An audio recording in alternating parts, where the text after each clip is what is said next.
Hey everyone, welcome back to the Vinyl Brotherhood. Thanks for watching. You probably heard the news. We lost Brian Wilson earlier this week. As you know, Brian was the producer, chief songwriter, singer, kind of known for his falsetto, and pianist and bassist for the Beach Boys. And if you've been watching this channel for a while, you know that the Beach Boys are my favorite band. Brian's my favorite songwriter. So I kind of wanted to take a moment and share some of my thoughts and reflect a little bit. I'm not really interested in, using Brian's death for content or anything, but mostly I wanted to encourage you guys to be a part of this conversation and maybe share some of your own memories and experiences with Brian's music. So I guess to start us off, I can share some of my story a bit. I was born in 1990, so growing up as a kid in the 90s, you quickly realize how ingrained in the fabric of our culture the Beach Boys are. And I'm sure that's kind of true the world over. I can only speak from my experience, but they were everywhere. They showed up on Full House and Home Improvement. You go to the store, you hear the Beach Boys. As a kid, I had an appreciation for their lively, upbeat songs like Surfin' USA and Fun, Fun, Fun. And I liked the Beach Boys, you know? They were cool. They were my thing. But it wasn't until high school. I remember vividly my high school had the coffee table book version of Rolling Stone's top 500 albums of all time. And, Sgt. Pepper was number one, but Pet Sounds was number two.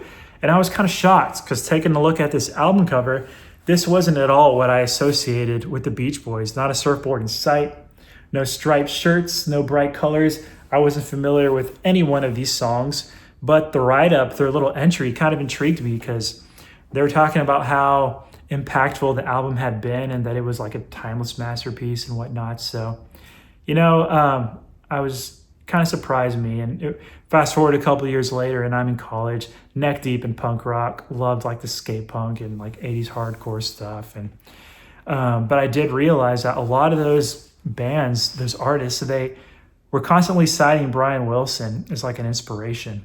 And to quote one guy, he said, if you want to come across some good music, find out who your favorite artist is, and then find out who that artist's favorite artist is. And it seemed like all roads kind of led to the Beach Boys. So I caved in eventually, listened to Pet Sounds, listened to the 4-disc version of their Sounds of Summer compilation.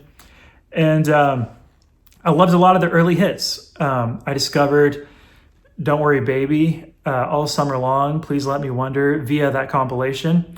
Immediately made a playlist, revisited that playlist for years. But Pet Sounds seems so foreign and exotic to me. I didn't know what to make of it. It was just kind of confusing. And same can be said for that second half of Sounds of Summer. Like, it didn't click at all. But eventually, I did warm up to Pet Sounds. A couple years down the line, I'm working a 9-to-5 job, plenty of time on my hands. So I decide I'm going to listen to their whole discography, front to back. Surfing USA, That's Why God Made the Radio. And that's when the world of the Beach Boys really opened itself up to me. I absolutely just fell in love with, the sound of their 60s music, that 60s production style, the experimentation and the eccentricities of their later 60s stuff, and their melody, the harmony stacks. It just absolutely blew my mind.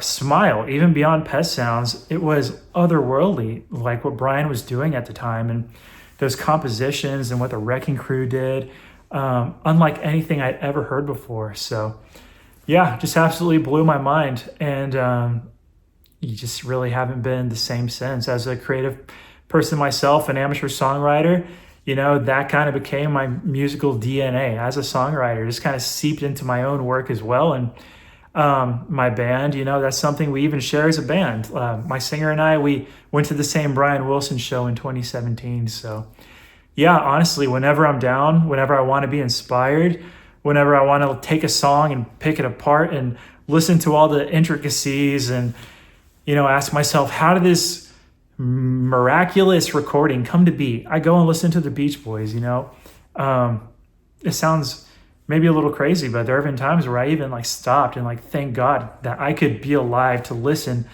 to such beautiful music. I don't want to take it for granted. I'm thankful, It's just such great stuff, and I'm probably always gonna love it. So yeah, that hasn't changed in the decade plus that I've been listening to the Beach Boys.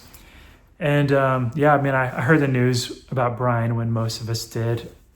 sometime Wednesday morning via social media. I immediately started listening to the Beach Boys. I can't say I was super surprised. We were kind of expecting that the day would come soon. He was going to be 83 next week. But it wasn't until I left for my lunch break. I was on my way to grab a bite, and then The Warmth of the Sun came on. And that's when it really hit me. I heard that voice, and I was like, I don't share a planet with this guy anymore, this delicate voice. It's that whole story, that whole life experience. It's all a part of the past now. And yeah, just it's been quite a bit to process. Kind of strange, but I guess it has been cool to see, millions the world over just kind of taking part in this moment and taking a minute to, remember Brian and his life and just love on the guy and his work. And it's been kind of a really cool thing. So, I guess I can turn the table over to you guys now. And, I'm very interested in hearing your thoughts and what you think of everything. What's your favorite Beach Boys song? What's your favorite thing Brian's ever recorded? Even like his solo stuff. Some of my favorite songs come off of his solo records. So yeah, feel free to share. Looking forward to hearing your thoughts on it. And that's pretty much all I got. So yeah, thanks for watching. See you soon.